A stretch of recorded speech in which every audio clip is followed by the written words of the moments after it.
परमात्मने नमः। श्रीमद्भगवद्गीता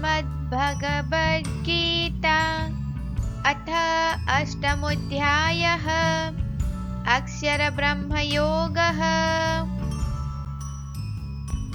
अव्यक्तोऽक्षर इत्युक्तस्तमाहुः परमां गतिं यं प्राप्य न निवर्तन्ते तद्धाम परमं मम। जो अव्यक्त अक्षर इस नाम से कहा गया है, उसी अक्षर नामक अव्यक्त भाव को परम गति कहते हैं, तथा जिस सनातन अव्यक्त भाव को प्राप्त होकर मनुष्य वापस नहीं आते, वह मेरा परम धाम है। The same unmanifest which has been spoken of as the imperishable is also called the supreme goal. That again is my supreme award, attaining which they return not to this mortal world. पुरुषः स परः पार्थ भक्त्या यस्यन्तः स्थानि भूतानि येन सर्वमिदं ततम्। हे पार्थ, जिस परमात्मा के अंतर्गत सर्वभूत है और जिस सच्चिदानंद घन परमात्मा से यह समस्त जगत परिपूर्ण है, वह सनातन अव्यक्त परम पुरुष तो अनन्य भक्ति से ही प्राप्त होता है। Arjun, that eternal unmanifest supreme Purusa in whom all beings reside and by whom all this is pervaded is attainable only through exclusive devotion. यत्र काले त्वनावृत्तिमावृत्तिं चैव योगिनः प्रयाता यन्ति तं कालं वक्ष्यामि भरतर्षभ। हे अर्जुन, जिस काल में शरीर त्याग कर गए हुए योगी जन तो वापस न लौटने वाली गति को और जिस काल में गए हुए वापस लौटने वाली गति को ही प्राप्त होते हैं, उस काल को अर्थात दोनों मार्गों को मैं कहूँगा। Arjun, I shall now tell you the time departing when yogis do not return and also the time departing when they do return. अग्निज्योतिर्यः शुक्लः षण्मासा उत्तरायणम् तत्र प्रयात गच्छन्ति ब्रह्म विदो जनः। जिस मार्ग में ज्योतिर्मय अग्नि अभिमानी देवता है, दिन का अभिमानी देवता है, शुक्ल पक्ष का अभिमानी देवता है और उत्तरायण के 6 महीनों की अभिमानी देवता है, उस मार्ग में मरकर गए हुए ब्रह्मवेता योगी जन उपर्युक्त देवताओं द्वारा क्रम से जाकर ब्रह्म को प्राप्त होते हैं।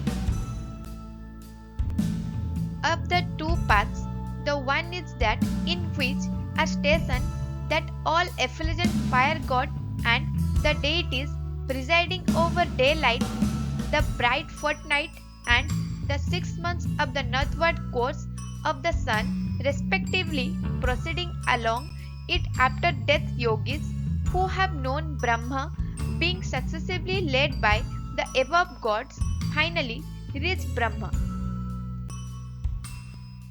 धूमरात्रिस्तथा कृष्णः षण्मासा दक्षिणायनम् तत्र चन्द्रमसं ज्योतिर्योगी प्राप्य निवर्तते।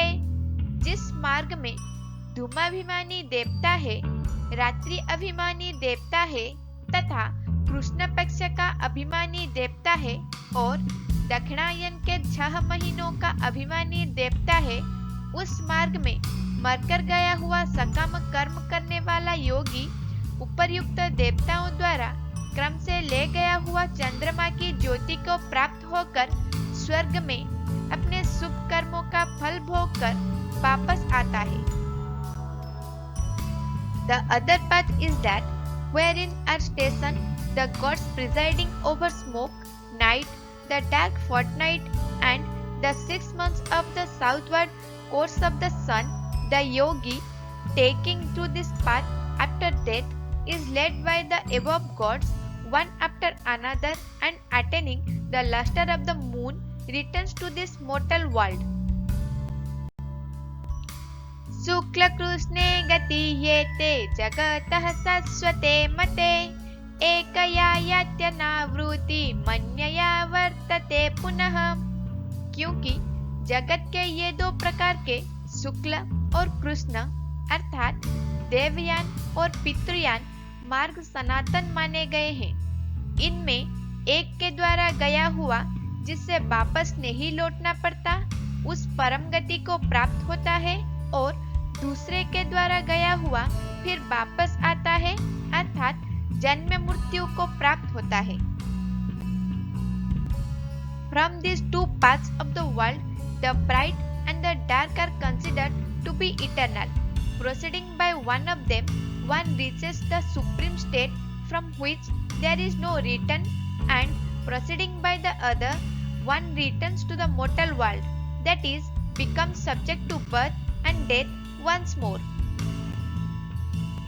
नैते श्रुति पार्थ जानन् योगी मुह्यति कश्चन तस्मात् सर्वेषु कालेषु योगयुक्तो भवार्जुन।